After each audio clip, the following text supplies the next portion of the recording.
हम चर्चा करते हैं 24 मई 2025 से 7 जून 2025 तक के बेस्ट करंट अफेयर पर। देखिए फर्स्ट क्वेश्चन क्या दे रखा है, अमेरिका के राष्ट्रपति डोनाल्ड ट्रंप ने कितने देशों के नागरिकों को अमेरिका में प्रवेश पर पूर्ण प्रतिबंध लगा दिया है? ऑप्शन ए है 6, ऑप्शन बी है 8, ऑप्शन सी है 10, ऑप्शन डी है 12। तो अमेरिका के राष्ट्रपति डोनाल्ड ट्रंप ने 12 देशों के नागरिकों पर अमेरिका में प्रवेश पर पूर्ण प्रतिबंध लगा दिया है। और एक चीज और जान लीजिएगा, 7 देश ऐसे हैं जिस पर आंशिक प्रतिबंध लगा है। 7 देश ऐसे हैं जिस पर आंशिक प्रतिबंध लगाया गया है। पूर्ण प्रतिबंध याद रखिएगा, पूर्ण प्रतिबंध कितने देशों पर लगाया गया? 12 देशों पर और आंशिक प्रतिबंध 7 देशों पर लगाया गया है।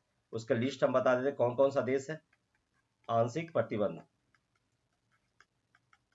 कितने देशों पर? 7 देशों पर, याद रखिएगा। अब देखिए ये 12 देश में कौन कौन से है। ये 12 देश में अफगानिस्तान हो गया, दूसरा म्यांमार, तीसरा चाड, चौथा कांगो गणराज्य, पांचवा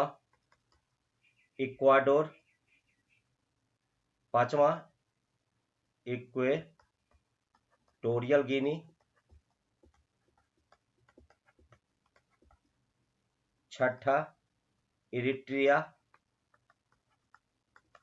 सातवां हैती, आठवां ईरान, आठवां ईरान हो गया, नौवां लीबिया, 10वां सोमालिया, 11वां सूडान और 12वां यमन।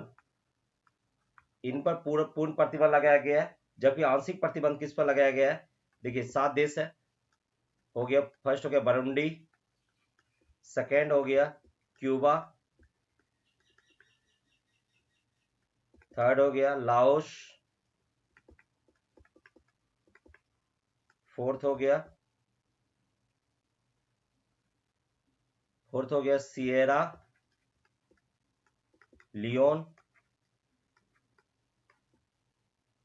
पांचवा हो गया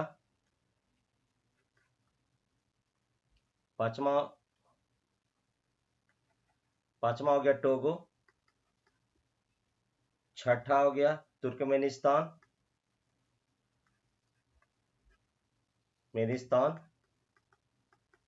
और 7वां हो गया वेनेजुएला। याद रखना है, आंशिक प्रतिबंध लगाया गया। देखिए इन देशों पर क्या हो गया, देखिए इन देशों के नागरिकों के लिए B1, B2, F, M और जे वीजा श्रेणियों पर प्रतिबंध लगाया गया है। जो क्या होगा, व्यापार, पर्यटन, छात्रवृत्ति और सांस्कृतिक आदान प्रदान संबंधित है। अगर पूछेगा कि ये वीजा किस प्रकार संबंधित है, B1, B2, देखिए ये visa B1, B2, F, M और जे वीजा ये सभी पर प्रतिबंध लगाया गया है। ये जो है व्यापार और पर्यटन, छात्रवृत्ति और सांस्कृतिक आदान प्रदान संबंधित है। इसका वजह क्या है, अगर पूछेगा कि क्या वजह हुई जो प्रतिबंध अमेरिका द्वारा प्रतिबंध लगाया गया, तो प्रतिबंध क्यों लगाया गया, तो कोलोराडो, याद रखिएगा, कोलोराडो के बोल्डर शहर, याद रखिएगा, कि बोल्डर शहर में आतंकी हमला की वजह से इन देशों पर प्रतिबंध लगाया गया। 12 देशों पर पूर्ण प्रतिबंध और 7 देशों में आंशिक प्रतिबंध लगाया गया। चलिए याद रखिएगा। चलिए नेक्स्ट क्वेश्चन चलते हैं। देखिए नेक्स्ट क्वेश्चन क्या दिया, भारत का पहला डिजिटल और जाति आधारित जनगणना किस वर्ष से शुरू होगी? ऑप्शन ए है 2025, ऑप्शन बी है 2027, ऑप्शन सी है 2028, ऑप्शन डी है 2032। तो देखिए भारत का पहला डिजिटल और जाति आधारित जनगणना 2027 से शुरुआत होगी। ऑप्शन नंबर बी आपका सही जवाब हो जाएगा। अब देखिए क्या हो गया, प्रथम जनगणना जो हुई थी 1872 में, देखिए प्रथम जनगणना 1872 में लॉर्ड मेयो, या देखिए लॉर्ड मेयो के कार्यकाल में, और 1881 में प्रथम नियमित जनगणना हुई थी। नियमित जनगणना हुई थी, ये किसके कार्यकाल में हुआ था? ये हुआ था लॉर्ड रिपन के कार्यकाल में। अब देखिए लास्ट टाइम 2021 में हुआ था कोरोना काल में जनगणना। तो देखिए याद रखिएगा, भारत का पहला डिजिटल और जाति आधारित जनगणना किस वर्ष शुरू होगी? तो 2027 से। चलिए नेक्स्ट क्वेश्चन। विश्व का सबसे ऊंचा रेलवे पुल का उद्घाटन करते हुए प्रधानमंत्री नरेंद्र मोदी ने राष्ट्र को समर्पित किए। ये रेल पुल किस नदी पर बनाया गया है? ऑप्शन ए है रावी, ऑप्शन बी है सतलज, ऑप्शन सी है जिनाब, ऑप्शन डी है नर्मदा। तो ये देखिए सब विश्व का सबसे ऊंचा रेलवे पुल का उद्घाटन मोदी द्वारा किया गया है। ये चिनाब नदी पर बनाया गया। चिनाब नदी जम्मू कश्मीर में। ऑप्शन नंबर सी आपका सही जवाब हो जाएगा। चलिए इस नदी के बारे में, इसकी लंबाई, इस पुल की लंबाई की बात करें तो 1315 मीटर है। 1315 मीटर है। अगर ऊंचाई की बात किया जाए, ऊंचाई की बात किया जाए तो 359 मीटर है। और इसके बनाने में लागत जो लगा है, लागत 1400 करोड़। चलिए नेक्स्ट क्वेश्चन चलते हैं। G7 लीडर्स समिट 2025 कहां होगा? ऑप्शन ए है अमेरिका, ऑप्शन बी है कनाडा, ऑप्शन सी है फ्रांस, ऑप्शन डी है इटली। तो G7 समिट 2025 जो 51वां है, याद रखिएगा, जो 51वां है, इसका G7 लीडर समिट 2025 का आयोजन कनाडा में होगा। ऑप्शन नंबर बी आपका सही जवाब हो जाएगा। देखिए इसकी शुरुआत 1975 में। अब देखिए इसमें 7 लीडर, देखिए कौन कौन से, देखिए ग्रुप ऑफ 7 लीडर्स, याद रखिएगा, ऑफ 7 लीडर्स कौन है? देखिए कौन कौन सा देश है। फर्स्ट है कनाडा, दूसरा हो गया फ्रांस, तीसरा हो गया इटली, चौथा हो गया जापान, पांचवा हो गया यूके यूनाइटेड किंगडम, छठा हो गया अमेरिका, और सातवां हो गया जर्मनी। याद है 50 वर्षों की यात्रा पूरी की। तो शुरुआत कब कहाँ हुआ था? तो फ्रांस के इटली में हुआ था। कब हुआ था? तो 1975 में। तो ये G7 ग्रुप है। तो कौन कौन हो गया? कनाडा हो गया, फ्रांस हो गया, इटली हो गया, जापान हो गया, यूके हो गया, अमेरिका हो गया, और जर्मनी हो गया। चलिए नेक्स्ट याद रखिए, नए IC cool personal care range का ब्रांड एम्बेसडर किसे नियुक्त किया है? ऑप्शन है विराट कोहली, ऑप्शन बी है रोहित शर्मा, ऑप्शन सी है सूर्य कुमार यादव, ऑप्शन डी है महेंद्र सिंह धोनी। डिटॉल ने अपना ब्रांड एम्बेसडर किसे बनाया है? तो Mahendra Singh Dhoni. Option number D आपका सही जवाब हो जाएगा। क्या दिया? हाल ही में किसे प्रधानमंत्री की आर्थिक सलाहकार परिषद का अध्यक्ष किसे नियुक्त किया गया है? ऑप्शन ए है एस महेंद्र देव, ऑप्शन बी है सुमन बेरी, ऑप्शन सी है राजीव कुमार, ऑप्शन डी इनमें से कोई नहीं। तो प्रधानमंत्री के आर्थिक सलाहकार परिषद का अध्यक्ष एस महेंद्र देव को नियुक्त किया गया। ऑप्शन नंबर ए आपका सही जवाब हो जाएगा। नेक्स्ट क्वेश्चन चलते हैं। भारत इंग्लैंड टेस्ट सीरीज का नाम क्या रखा गया है? ऑप्शन ए सचिन तेंदुलकर और एंडरसन ट्रॉफी, ऑप्शन बी है विराट कोहली और एंडरसन ट्रॉफी, ऑप्शन सी है विराट और रोहित ट्रॉफी, ऑप्शन डी है महेंद्र सिंह धोनी और एंडरसन ट्रॉफी। तो भारत इंग्लैंड टेस्ट सीरीज का नाम सचिन तेंदुलकर और एंडरसन ट्रॉफी रखा गया है। ऑप्शन नंबर ए आपका सही जवाब हो जाएगा, क्योंकि दोनों ने अपने देश के लिए बहुत सारे योगदान दिए हैं टेस्ट में, इसलिए ये ट्रॉफी का नाम सचिन तेंदुलकर और एंडरसन ट्रॉफी रखा गया। नेक्स्ट क्वेश्चन क्या दिया? विश्व साइकिल दिवस कब मनाया जाता है? ऑप्शन ए 1 जून, ऑप्शन बी है 2 जून, ऑप्शन सी है 3 जून, ऑप्शन डी है 7 जून। तो विश्व साइकिल दिवस प्रत्येक वर्ष 3 जून को मनाया जाता है। ऑप्शन नंबर सी आपका सही जवाब हो जाएगा। नेक्स्ट क्वेश्चन चलते हैं। नरेंद्र मोदी ने किस राज्य में 1010 करोड़ रुपए से अधिक की लागत वाली सिटी गैस वितरण परियोजना की आधारशिला रखी है?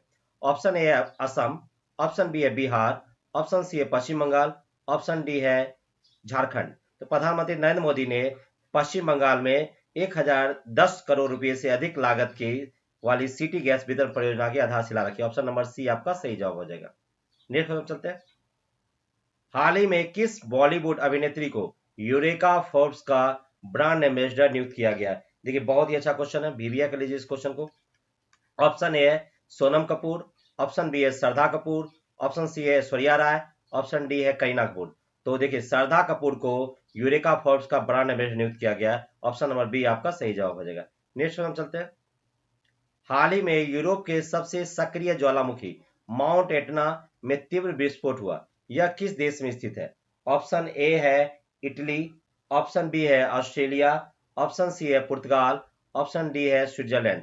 तो देखिए यूरोप के सबसे सक्रिय ज्वालामुखी माउंट एटना में तीव्र विस्फोट हुआ है। यह किस देश में स्थित है? तो इटली में। ऑप्शन नंबर ए आपका सही जवाब हो जाएगा। नेक्स्ट क्वेश्चन चलते हैं। हाल ही में राष्ट्रपति सेंटियागो पालासियोस जिन्होंने भारत दौरे पर आए, उनका संबंध किस देश से है? Option A Austria, option B है नाम्बिया, ऑप्शन सी है पैराग्वे, ऑप्शन डी है जाम्बिया। तो राष्ट्रपति सेंटियागो पालासियोस पैराग्वे के राष्ट्रपति हैं। ऑप्शन नंबर सी आपका सही जवाब हो जाएगा। नेक्स्ट, हाल ही में संयुक्त राष्ट्र महासभा के 80वें सत्र के लिए अध्यक्ष के रूप में किसे नियुक्त किया गया? ऑप्शन ए है एनालेना बैरबॉक, ऑप्शन बी है फिलेमोन यांग, ऑप्शन सी है सीसाबा कोरोसी, ऑप्शन डी है इनमें से कोई नहीं। तो हाल ही में संयुक्त राष्ट्र महासभा के 80वें सत्र के लिए अध्यक्ष के रूप में एनालेना बैरबॉक को चुना गया। ऑप्शन नंबर ए आपका सही जवाब हो जाएगा। नेक्स्ट हम चलते हैं। हेसरा घट्टा ग्रासलैंड को संरक्षण रिजर्व घोषित किया है। ऑप्शन ए है बिहार, ऑप्शन बी है मध्य प्रदेश, ऑप्शन सी है कर्नाटक, ऑप्शन डी है केरल। तो कौन सा हो जाएगा? कर्नाटक आपका सही जवाब हो जाएगा। नेक्स्ट हम चलते हैं। हाल ही में एलन मस्क ने व्हाट्सएप और टेलीग्राम को टक्कर देने के लिए कौन सा ऐप लॉन्च किया है? ऑप्शन ए है एक्स पोस्ट, ऑप्शन बी है एक्स चैट, ऑप्शन सी है एक्स बुक, ऑप्शन डी है एक्स रीड। तो एलन मस्क ने व्हाट्सएप और टेलीग्राम को टक्कर देने के लिए एक्स चैट ऐप का लॉन्च किया है। ऑप्शन नंबर बी आपका सही जवाब हो जाएगा। नेक्स्ट हम चलते हैं। दक्षिण कोरिया के नए राष्ट्रपति के रूप में किसे निर्वाचित किया गया है? Option C Jae Myung, option B है लीजे म्यूंग, ऑप्शन सी है किम जॉन, ऑप्शन डी है किम मोनसू। तो दक्षिण कोरिया के नए राष्ट्रपति सी जे म्यूंग को चुना गया है। ऑप्शन नंबर ए आपका सही जवाब हो जाएगा। नेक्स्ट क्वेश्चन चलते हैं। अंतरराष्ट्रीय क्रिकेट से संन्यास की घोषणा किया, उनका संबंध किस देश से है? ऑप्शन ए है ऑस्ट्रेलिया, ऑप्शन बी है दक्षिण अफ्रीका, ऑप्शन सी है श्रीलंका, ऑप्शन डी है वेस्ट इंडीज। तो एंडी क्लासन ने अंतरराष्ट्रीय क्रिकेट से संन्यास की घोषणा की है, उनका संबंध दक्षिण अफ्रीका से। ऑप्शन नंबर बी आपका सही जवाब हो जाएगा। नेक्स्ट क्वेश्चन चलते हैं। नेक्स्ट देखिए क्या दिया। हाल ही में किस कबड्डी खिलाड़ी ने संन्यास की घोषणा की है? ऑप्शन बी है Pradeep Narwal, option B Ajay Thakur, option C है नवीन कुमार, ऑप्शन डी है दीपक हुड्डा। तो देखिए किस कबड्डी खिलाड़ी ने संन्यास की घोषणा की है? तो वो खिलाड़ी है प्रदीप नरवाल। ऑप्शन नंबर ए आपका सही जवाब हो जाएगा। नेक्स्ट क्वेश्चन चलते हैं। हाल ही में किसे वाडा का अध्यक्ष नियुक्त किया गया है? देखिए वाडा के बारे में पहले जान लीजिए, वाडा होता क्या है। तो देखिए वाडा की जो स्थापना हुई थी संयुक्त रूप से 1999 में हुई थी। अब ये क्या है, वाडा की प्रारंभिक भूमिका क्या है? सभी खेलों और देशों में डोपिंग विरोधी नियमों और नीतियों को विकसित करना है। तो देखिए तो वाडा का अध्यक्ष किसे नियुक्त किया गया? तो वाडा के अध्यक्ष ऑप्शन ए है यांग यांग को, ऑप्शन बी है विटोल्ड वेंका को, ऑप्शन सी है जॉन गाहे को, ऑप्शन डी है रॉबर्ट कोच को। तो वाडा का अध्यक्ष विटोल्ड बैंका को नियुक्त किया गया। ऑप्शन नंबर बी आपका सही जवाब हो जाएगा। अध्यक्ष हो गया विटोल्ड बैंका और उपाध्यक्ष के रूप में यांग यांग को। याद रखिएगा उपाध्यक्ष किसे नियुक्त किया गया? यांग यांग को। नेक्स्ट क्वेश्चन चलते हैं। एआई मतलब आर्टिफिशियल इंटेलिजेंस, कृत्रिम बुद्धि। भारत ने एआई को बढ़ावा देने के लिए किस कंपनी के साथ समझौता किया है? ऑप्शन ए है गूगल, ऑप्शन बी है माइक्रोसॉफ्ट, ऑप्शन सी है एप्पल, ऑप्शन डी है विप्रो। तो भारत ने एआई को बढ़ावा देने के लिए माइक्रोसॉफ्ट के साथ समझौता किया है। ऑप्शन नंबर बी आपका सही जवाब हो जाएगा। नेक्स्ट, 2 बार की ग्रैंड स्लैम चैंपियन सिमोना हालेफ, देखिए सिमोना हालेफ ने टेनिस से संन्यास की घोषणा लिया है। इनका संबंध किस देश से है? तो देखिए ऑप्शन ए है ऑस्ट्रेलिया, ऑप्शन बी है सोमालिया, ऑप्शन सी है रोमानिया, ऑप्शन डी है आर्मेनिया। तो देखिए देखिए विश्व विख्यात जो खिलाड़ी टेनिस खिलाड़ी सिमोना हालेप ने संन्यास घोषणा की है, उनका संबंध रोमानिया से था। ऑप्शन नंबर सी आपका सही जवाब हो जाएगा। नेक्स्ट क्वेश्चन चलते हैं। विश्व खाद्य सुरक्षा दिवस कब मनाया जाता है? ऑप्शन ए है 4 जून, ऑप्शन बी है 5 जून, ऑप्शन सी है 6 जून, ऑप्शन डी है 7 जून। तो विश्व खाद्य सुरक्षा दिवस प्रत्येक वर्ष 7 जून को मनाया जाता है। देखिए 2025 का थीम क्या था? क्वेश्चन में हमेशा एग्जाम में पूछ देता है थीम, याद रखिएगा थीम क्या था। तो थीम था खाद्य सुरक्षा, खाद्य सुरक्षा कार्यशील दिवस। 2025 का थीम क्या था? खाद्य सुरक्षा कार्यशील दिवस। चलिए नेक्स्ट क्वेश्चन चलते हैं।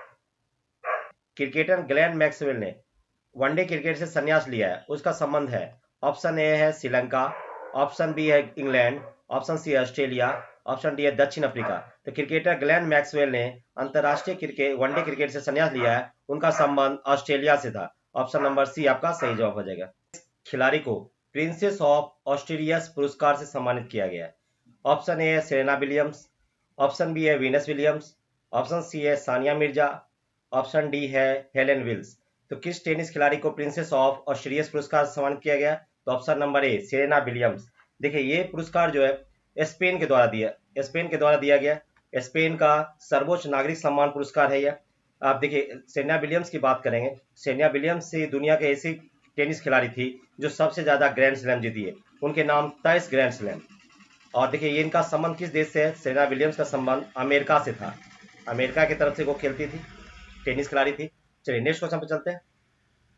भारत का पहला पूर्ण साक्षर राज्य कौन बना? ऑप्शन ए है असम, ऑप्शन बी है त्रिपुरा, ऑप्शन सी है मिजोरम, ऑप्शन डी है मणिपुर। तो भारत का पहला पूर्ण साक्षर राज्य मिजोरम बना। ऑप्शन नंबर सी आपका सही जवाब हो जाएगा। नेक्स्ट क्वेश्चन, भारत अपना पहला स्वदेशी ध्रुवीय अनुसंधान पोत का निर्माण किस देश की मदद से करेगा? ऑप्शन ए है रूस, ऑप्शन बी है नॉर्वे, ऑप्शन सी है कनाडा, ऑप्शन डी है जापान। तो भारत अपना पहला स्वदेशी ध्रुवीय अनुसंधान पोत का निर्माण नॉर्वे की मदद से करेगा, नॉर्वे के साथ मिलकर करेगा। ऑप्शन नंबर बी आपका सही जवाब हो जाएगा। देखिए नेक्स्ट क्वेश्चन क्या दिया, विश्व पर्यावरण दिवस कब मनाया जाता है? तो विश्व पर्यावरण दिवस कब मनाया जाता है ये आपको बताना है। ऑप्शन ए है 4 जून, ऑप्शन बी है 5 जून, ऑप्शन सी है 6 जून, ऑप्शन डी है 7 जून। तो विश्व पर्यावरण दिवस प्रत्येक वर्ष 5 जून को मनाया जाता है। देखिए हमेशा आपको बताया था कि थीम एग्जाम में पूछा जाता है, विश्व पर्यावरण दिवस का थीम क्या था 2025 के लिए? क्या था? एंडिंग एंडिंग ग्लोबल प्लास्टिक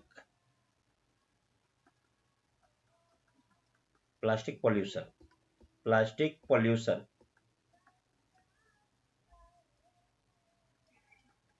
तो क्या था theme? Ending global plastic pollution 2025 का थीम था पर्यावरण दिवस के लिए। चलिए एशियाई विकास bank ADB, Asian development bank जिसे कहा जाता है, ने भारत के शहरी विकास के लिए अगले 5 साल के लिए कितनी सहायता देने की प्रतिबद्धता जताई है? ऑप्शन ए है 5 अरब डॉलर, ऑप्शन बी है 10 अरब डॉलर, ऑप्शन सी है 15 अरब डॉलर, ऑप्शन डी है 20 अरब डॉलर। तो एशियन डेवलपमेंट बैंक ने भारत के शहरी विकास के लिए अगले 5 साल के लिए 10 अरब डॉलर सहायता देने की प्रतिबद्धता जताई है। ऑप्शन नंबर बी आपका सही जवाब हो जाएगा। देखिए नेक्स्ट वन क्या दिया, हाल ही में किस स्वदेशी एआई मतलब आर्टिफिशियल इंटेलिजेंस कृत्रिम बुद्धि एआई आधारित multi modal large language model LLM को लॉन्च किया है, जो विशेष रूप से भारतीय भाषाओं के लिए विकसित किया गया है? ऑप्शन ए है, उसका नाम क्या है ये बताना है आपको। ऑप्शन ए है भासीना, ऑप्शन बी है इंडिया जैन, ऑप्शन सी है भारतीय जैन, ऑप्शन डी है भाषावाद। तो किसका किसको विकास किया गया, विकसित किया गया? तो वो हो जाएगा ऑप्शन नंबर सी भारतीय जैन को। ऑप्शन नंबर सी आपका सही जवाब हो जाएगा। का 9वां सदस्य कौन सा देश बना है? न्यू डेवलपमेंट बैंक का 9वां सदस्य देश कौन बना है ये आपको बताना है। ऑप्शन ए है अल्जीरिया, ऑप्शन बी है कनाडा, ऑप्शन सी है श्रीलंका, ऑप्शन डी है मंगोलिया। तो न्यू डेवलपमेंट बैंक के 9वां सदस्य के रूप में अल्जीरिया को शामिल किया गया है। ऑप्शन नंबर ए आपका सही जवाब हो जाएगा। देखिए शुरुआती दौर में कौन कौन थे, देखिए कौन कौन से इसके सदस्य देश है? तो ब्राजील है, या देखिए ब्राजील, रूस, भारत, चीन, दक्षिण अफ्रीका। शुरुआत में यही इतना ही था। शुरुआत में जो जो शुरुआती दौर में थे वो थे ब्राजील, रूस, भारत, चीन और दक्षिण अफ्रीका, जब इसका निर्माण हुआ था न्यू डेवलपमेंट बैंक का। अब देखिए दक्षिण अफ्रीका, बांग्लादेश,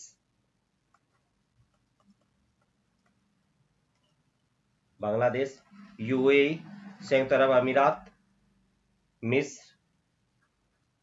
मिस्र और अल्जीरिया हो गया। नया जुड़ने वाला देखिए 9 फुट जाता है, 1 2 3 4 5 6 7 8 9। देखिए पहला हो गया ब्राजील, दूसरा रूस, तीसरा भारत, चौथा चीन, पांचवा दक्षिण अफ्रीका, छठा बांग्लादेश, सातवां यूएई मतलब संयुक्त अरब अमीरात, आठवां मिस्र और नौवां अल्जीरिया। तो सबसे बाद में जुड़ने वाला देश कौन है, नौवां देश कौन है, अल्जीरिया। ऑप्शन नंबर ए आपका सही जवाब हो जाएगा। नेक्स्ट, हाल ही में आईपीएल में 300 छक्के लगाने वाले पहले भारतीय बल्लेबाज कौन बने? ऑप्शन ए है विराट कोहली, ऑप्शन बी है रोहित शर्मा, ऑप्शन बी है रोहित शर्मा, ऑप्शन सी है केएल राहुल, ऑप्शन डी है रिंकू सिंह। तो देखिए 300 छक्के लगाने वाले पहले भारतीय बल्लेबाज Rohit Sharma, option number B आपका सही जवाब हो जाएगा। नेक्स्ट क्वेश्चन चलते हैं।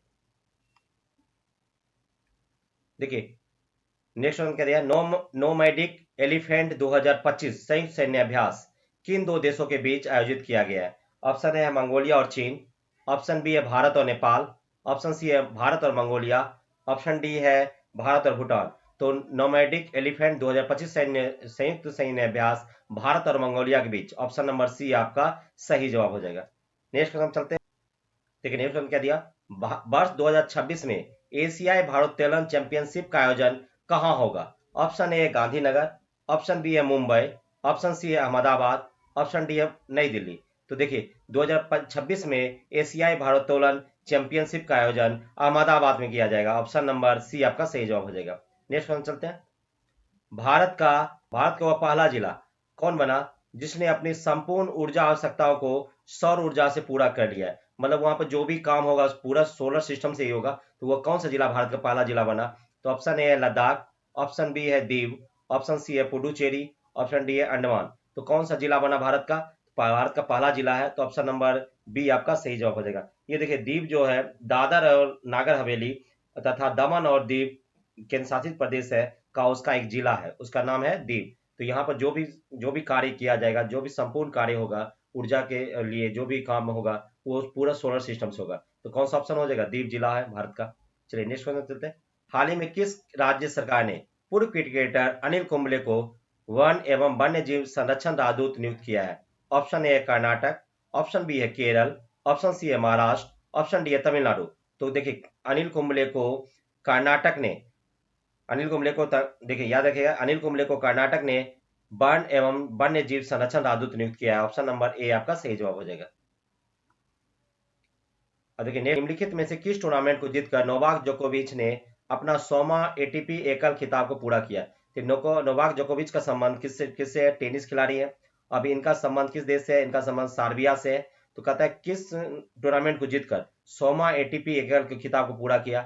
ऑप्शन नंबर ए है Geneva Open, option number B है मियामी ओपन, ऑप्शन सी है विंबलडन, ऑप्शन डी है फ्रेंच ओपन। तो इन्होंने जिनेवा ओपन जीतकर 100वां एटीपी एकल खिताब को पूरा किया, ऑप्शन नंबर ए आपका सही जवाब हो जाएगा। नेक्स्ट, भारत की पहली विस्टाडोम जंगली सफारी ट्रेन किस राज्य में शुरू की गई है? Option A Assam, option B है बिहार, ऑप्शन सी है उत्तर प्रदेश, ऑप्शन डी है महाराष्ट्र। तो भारत की पहली विस्टाडोम जंगल सफारी उत्तर प्रदेश में शुरू की गई है, ऑप्शन नंबर सी आपका सही जवाब हो जाएगा। नेक्स्ट देखिए 78वीं कांस फिल्म महोत्सव में फिल्म निर्माता जाफर पनाही, याद रखिएगा जाफर पनाही को उनकी film it was an just accident को फामडी और पुरस्कार मिला। उनका संबंध किस देश से है? ऑप्शन ए है ईरान, ऑप्शन बी है अमेरिका, ऑप्शन सी है इंग्लैंड, ऑप्शन डी अफगानिस्तान। तो कांस फिल्म महोत्सव में फिल्म निर्माता जाफर पनाही को उनकी film it was an just accident को पामडी और पुरस्कार मिला। तो जाफर पनाही का संबंध ईरान से है, ऑप्शन नंबर ए आपका सही जवाब हो जाएगा। पीछे छोड़कर चौथी सबसे बड़ी अर्थव्यवस्था का दर्जा प्राप्त किया है? ऑप्शन ए है फ्रांस, ऑप्शन बी है जापान, ऑप्शन सी है जर्मनी, ऑप्शन डी है ब्रिटेन। तो भारत ने किस देश को पीछे छोड़कर चौथी अर्थव्यवस्था का दर्जा प्राप्त किया है? तो जापान को पीछे छोड़कर। अब देखिए फर्स्ट नंबर पर कौन है गया? फर्स्ट नंबर पर अगर इकोनॉमिक अर्थव्यवस्था में देखा जाए तो फर्स्ट नंबर पर हो गया अमेरिका है। सेकेंड नंबर पर याद रखिएगा चीन है, थर्ड नंबर पर जर्मनी है और चौथा नंबर पर जापान था। लेकिन अब चौथे नंबर पर कौन आ गया है? चौथे नंबर पर भारत आ गया है। चलिए बहुत ही गर्व की बात है। नेक्स्ट पर हम चलते हैं। में समृद्धि महामार्ग परियोजनाओं का उद्घाटन किया गया है। यह किन दो प्रमुख शहरों को जोड़ता है? ऑप्शन ए पुणे और नासिक, ऑप्शन बी है मुंबई और नागपुर, ऑप्शन सी है मुंबई और औरंगाबाद, ऑप्शन डी है नासिक और नागपुर। तो समृद्धि महामार्ग परियोजना का उद्घाटन किया गया। यह मुंबई और नागपुर को जोड़ता है आपस में, ऑप्शन नंबर बी आपका सही जवाब हो जाएगा। नेक्स्ट, मोदी ने विंझिझम अंतर्राष्ट्रीय बंदरगाह का उद्घाटन किए, वो किस राज्य में है? Option A Tamil Nadu, option B है मध्य प्रदेश, ऑप्शन सी है गुजरात, ऑप्शन डी है केरल। तो प्रधानमंत्री मोदी द्वारा विलिंघम अंतर्राष्ट्रीय बंदरगाह का उद्घाटन किया गया, उसका संबंध केरल से है, केरल राज्य में अवस्थित है। ऑप्शन नंबर डी आपका सही जवाब हो जाएगा। नेक्स्ट क्वेश्चन चलते हैं। हाल ही राष्ट्र सुरक्षा परिषद के अस्थायी सदस्य किसे चुना गया है? मतलब कौन कौन से देश को अस्थायी सदस्य के रूप में चुना गया? तो याद रखिएगा, संयुक्त राष्ट्र सुरक्षा परिषद जो है यूएनओ का ही पार्ट है। इसमें कुल 15 सदस्य देश होते हैं, कुल 15 सदस्य देश, जिसमें 5 अस्थायी देश हैं। 5 अस्थायी देश है। तो 5 अस्थायी देश कौन कौन है? याद रखिएगा, जो हर समय फिक्स होते हैं, ये इन्हें बदला नहीं जाता है। तो 5 अस्थायी देश: चीन, फ्रांस, रूस, अमेरिका, यूनाइटेड किंगडम यूके। देखिए ये 5 क्या हो गया? अस्थायी देश हो गए, चीन, फ्रांस, रूस, अमेरिका और यूनाइटेड किंगडम। अब बाकी जो है, बाकी जो अस्थायी देश है, अस्थायी देशों की संख्या होती है 10, जिसमें क्या होता है प्रत्येक 2 वर्ष के लिए चुने जाते हैं। उसमें देखिए कौन कौन है अभी जो चुना गया है। देखिए लातविया है ही, याद रखिएगा लातविया है ही, बहरीन भी है, बहरीन को भी चुना गया है, कांगो गणराज्य को भी चुना गया है, लाइबेरिया को भी चुना गया है, याद रखिएगा लाइबेरिया, इसे भी चुना गया है। तो कौन सा ऑप्शन हो जाएगा? ऑप्शन नंबर इनमें से सभी हो जाएगा। चलिए याद रखिएगा। नेक्स्ट क्वेश्चन पे चलते हैं। 2025 कुश्ती चैंपियनशिप में भारत ने कुल कितने पदक जीते हैं? देखो उलान बटोर की बात करें तो मंगोलिया की राजधानी उलान बटोर है। उलान बटोर कहाँ की राजधानी है? मंगोलिया की राजधानी उलान बटोर है। तो कुश्ती चैंपियनशिप में भारत ने कुल कितने पदक जीते हैं? ऑप्शन है 20, ऑप्शन बी है 21, ऑप्शन सी है 22, ऑप्शन डी है 24। तो भारत ने कुल 21 पदक जीते हैं। याद रखिएगा, भारत ने कुल कितने पदक? भारत ने कुल 21 पदक जीते हैं। जिसमें भारत के स्वर्ण की बात करें तो भारत स्वर्ण की बात करें तो स्वर्ण 6 पदक जीता है भारत। अगर सिल्वर की बात करें, सिल्वर की बात करें तो भारत 7 सिल्वर जीता है। और कांस्य पदक की बात करें तो भारत ने कुल 8 पदक जीता है। अगर अगर गोल्ड जीतने वाले खिलाड़ी, अगर फेमस खिलाड़ी की बात करें तो कुछ नाम है बता देते, जिनका गोल्ड जीतने वाले में हो गया रितिका हुड्डा, रितिका हुड्डा। उसके बाद अंतिम अंतिम पंघाल जो फेमस खिलाड़ी है, पंघाल। उसके बाद नेहा सांगवान। तो भारत को पता ही है, भारत कुश्ती में और क्रिकेट में बहुत अच्छा करता है, कुश्ती में तो लाता ही है। तो भारत ने कुश्ती में कितने स्वर्ण जीते हैं? 6 जीते हैं। सिल्वर कितने जीते हैं? 7 जीते हैं। और कांस्य कितने जीते हैं? 8 जीते हैं। कुछ गोल्ड जीतने वाले खिलाड़ी हो गया रितिका हुड्डा, अंतिम पंघाल और नेहा सांगवान, और नेहा सांगवान। चलिए नेक्स्ट क्वेश्चन चलते हैं। पर्यावरण दिवस 2025 पर वंदे गंगा जल संरक्षण अभियान शुरू किया है। ऑप्शन ए है बिहार, ऑप्शन बी है उत्तर प्रदेश, ऑप्शन सी है राजस्थान, ऑप्शन डी है मध्य प्रदेश। तो किस राज्य ने विश्व पर्यावरण दिवस 2025 पर वंदे गंगा जल संरक्षण अभियान शुरू किया है? तो वो राज्य हो गया राजस्थान। ऑप्शन नंबर सी आपका सही जवाब हो जाएगा। नेक्स्ट क्वेश्चन चलते हैं। बानो मुश्ताक की लघु कथा हार्ट लैम्प को अंतर्राष्ट्रीय बुकर पुरस्कार, याद रखिएगा अंतर्राष्ट्रीय बुकर। देखिए बानो मुश्ताक को की लघु कथा हार्ट लैम्प को अंतर्राष्ट्रीय बुकर पुरस्कार मिला। यह किस भाषा में लिखी गई पुस्तक है? ऑप्शन ए है हिंदी, ऑप्शन बी है तमिल, ऑप्शन सी है कन्नड़, ऑप्शन डी है अंग्रेजी। तो किस भाषा में लिखी गई हार्ट लैम्प को? तो कन्नड़ भाषा में। ऑप्शन नंबर सी आपका सही जवाब हो जाएगा। नेक्स्ट संघ पर से तीसरे पक्ष के हस्तक्षेप के कारण लगाए गए निलंबन यानी प्रतिबंध को हटा दिया है। ऑप्शन ए है घाना, ऑप्शन बी है कांगो गणराज्य, ऑप्शन सी है कैमरून, ऑप्शन डी है इक्वाडोर। तो फीफा देखिए एक अंतर्राष्ट्रीय मंच है जो पूरे वर्ल्ड में फुटबॉल से संबंधित है। फीफा का संबंध फुटबॉल से है। देखिए फीफा का मुख्यालय कहाँ है? फीफा का मुख्यालय स्विट्जरलैंड। याद रखिएगा फीफा का मुख्यालय हमेशा पूछ देता है, फीफा का मुख्यालय कहाँ, हेडक्वार्टर कहाँ है? तो स्विट्जरलैंड, स्विट्जरलैंड के ज्यूरिख में, है इसका मुख्यालय। तो कौन सा ऑप्शन हो जाएगा? किसको पर प्रतिबंध लगाए पर गए प्रतिबंध को हटा दिया है? तो कांगो गणराज्य। ऑप्शन नंबर बी आपका सही जवाब हो जाएगा। नेक्स्ट क्वेश्चन चलते हैं कि किस शतरंज खिलाड़ी ने मई 2025 में एशियन इंडिविजुअल चैंपियनशिप में तीसरा नॉर्म हासिल कर 86वें ग्रैंड मास्टर बने? ऑप्शन ए है प्रणव वेंकटेश, ऑप्शन बी है श्रीहरि एलआर, ऑप्शन सी है लियोन मेंडोका, ऑप्शन डी है डी गुकेश। तो 86 में ग्रैंड मास्टर कौन बने हैं? Sri Hari L R. Option number B आपका सही जवाब हो जाएगा। नेक्स्ट हम चलते हैं। वर्ष 2025 का विश्व खाद्य पुरस्कार किसे प्रदान किया गया है? ऑप्शन नंबर ए है Vandana Shiva, option number B है M Swaminathan, option number C है Mariangela Hungria, option number D है इनमें से कोई नहीं। तो किसे वर्ष 2025 का विश्व खाद्य पुरस्कार मारियंगेला हुंगरिया को दिया गया? इनका संबंध कहां से है? इनका संबंध याद रखिएगा ब्राजील से है। ब्राजील से इन्हें नाइट्रोजन स्थिरीकरण के शोध के लिए दिया गया है विश्व खाद्य पुरस्कार। ऑप्शन नंबर सी आपका सही जवाब हो जाएगा। क्यों दिया गया अगर पूछा जाएगा तो नाइट्रोजन के स्थिरीकरण के शोध के लिए। चलिए नेक्स्ट क्वेश्चन चलते हैं। हरवंश चावला को किस संगठन का अध्यक्ष नियुक्त किया गया है? ऑप्शन नंबर ए है भारतीय वाणिज्यिक महासंघ, ऑप्शन नंबर बी है BRICS chamber of commerce and industry, option number C है एशियाई विकास बैंक, ऑप्शन नंबर डी है यूएन कॉमर्स काउंसिल। तो हरिवंश चावला को BRICS chamber of commerce and industry का अध्यक्ष नियुक्त किया गया। ऑप्शन नंबर बी आपका सही जवाब हो जाएगा। नेक्स्ट हम चलते हैं। संघ लोक सेवा आयोग जिसे यूपीएससी कहा जाता है, संघ लोक सेवा आयोग यूपीएससी का अध्यक्ष किसे नियुक्त किया गया है? ऑप्शन नंबर ए है Preeti Sudan, option number B है Rajiv Kumar, option number C है Ajay Kumar, option number D है अरविंद जैन। तो यूपीएससी के अध्यक्ष के रूप में अजय कुमार को चुना गया। ऑप्शन नंबर सी आपका सही जवाब हो जाएगा। नेक्स्ट हम चलते हैं। आयोजन कहाँ हुआ? ऑप्शन ए है ब्राजील, ऑप्शन बी है चीन, ऑप्शन सी है भारत, ऑप्शन डी है दक्षिण अफ्रीका। तो 11वें ब्रिक्स संसदीय फोरम का आयोजन ब्राजील में हुआ। तो ब्राजील के कहाँ हुआ? याद रखिएगा ब्राजील के ब्रासिलिया में। अब देखिए ये ब्रिक्स फोरम का जो देखिए ब्रिक्स संसदीय फोरम का स्थापना कब हुआ था? इसकी स्थापना 16 जून 2009 को इसकी स्थापना हुई थी, 16 जून 2009 को। अब देखिए इसमें देश कौन के 10 सदस्य देश कौन के हैं? 10 सदस्य देश हैं। 10 सदस्य देश है। कौन कौन से सदस्य देश?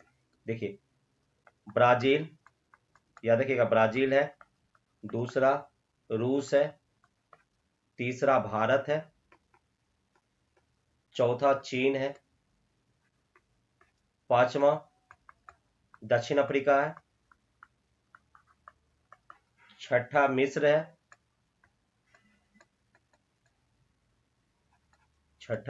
है, सातवां इथियोपिया